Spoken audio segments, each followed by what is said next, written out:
8वें वेतन आयोग के आने से पहले ही अब खबर ये है कि भारत सरकार ने 8वें वेतन आयोग के गठन को मंजूरी दे दी है। सरकारी कर्मचारियों के लिए बहुत बड़ी महत्वपूर्ण खबर है। 8वें पे कमीशन की सिफारिशें अगले वर्ष से लागू हो जाएंगी। और डीआर को बेसिक पे में मिलाने की कोई योजना नहीं है कर्मचारियों। और सैलरी अगर 1 लाख है तो फिर तो इसका मतलब मेरी सैलरी 2.46 गुना करूंगा और मेरी सैलरी 2,46,000 हो जाएगी। क्या ऐसा हो जाएगा? नहीं, ऐसा नहीं।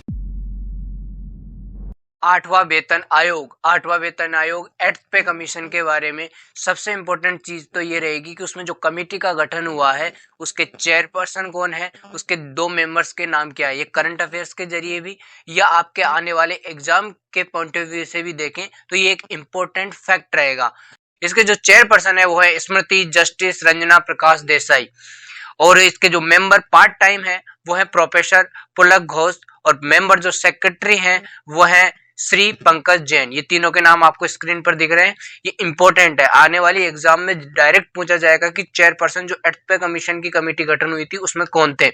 उसके बाद आगे बात करते हैं तो एट्थ में कमीशन कैसे लागू होता है। इसमें पहले कमेंट्स लिए जाते हैं, फिर उसको एनालिसिस किया जाता है, एक फाइनल डिसीजन तैयार किया जाता है और उसको फिर अनाउंस किया जाता है। डायरेक्ट अनाउंस नहीं होता है।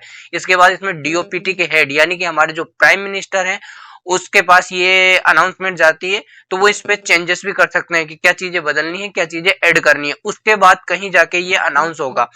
जो लोग कह रहे हैं कि 2026 की जनवरी से इनकी सैलरी 2.5 गुनी 3 गुनी हो जाएगी, ऐसा नहीं है। इनमें जो गजट पास हुआ था, गजट नोटिफिकेशन, वो 3 नवंबर को आया था। उसमें लिखा हुआ था कि इस प्रोसेस में अनाउंस होने में लगभग 18 महीने का समय लगेगा। 18 महीने यानी कि 2027 के मिड तक तो ये सिर्फ अनाउंस होगा, यानी कि इसको लागू होने में 2027 का एंड आएगा। 2027 के एंड तक कहीं ये चीजें लागू होगी। तो ये मिथ में मत रहिए कि ये 2026 से लागू होएगा। इसमें टाइम प्रोसेस लगता है, हाँ, लेकिन ये पास हो चुका है, इस पे बातें चल रही है, कमेटी का भी गठन हो चुका है, हाँ ये पास होगा। दूसरा मिथ इसमें आ जाता है कि डायरेक्ट सैलरी क्या 2.5 गुना 3 गुना हो जाएगी, ऐसा नहीं है। जो ये इनटू होएगा ये 2.2 से या 2.5 से, वो एक बेसिक पे से गुना होएगा। तो यानी कि जो 1 लाख जिसकी सैलरी है वो डायरेक्ट 2.5 लाख ना होकर मेरे हिसाब से लगभग 1.5 लाख या 1.55 लाख के समथिंग बैठेगी।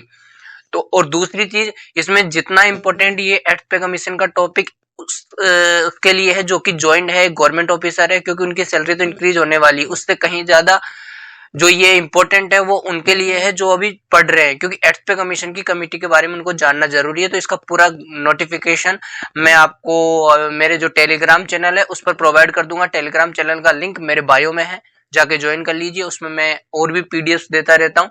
बाकी इस टॉपिक से रिलेटेड आपको अगर कोई भी डाउट्स है तो टेलीग्राम में कमेंट कर सकते हैं या यहाँ पे भी इस वीडियो पर कमेंट कर सकते हैं। वीडियो पसंद आई हो तो वीडियो को लाइक और चैनल को सब्सक्राइब जरूर कीजिएगा। और एट्थ पे कमीशन आपकी सैलरी को जरूर बढ़ाएगा। थैंक यू, धन्यवाद।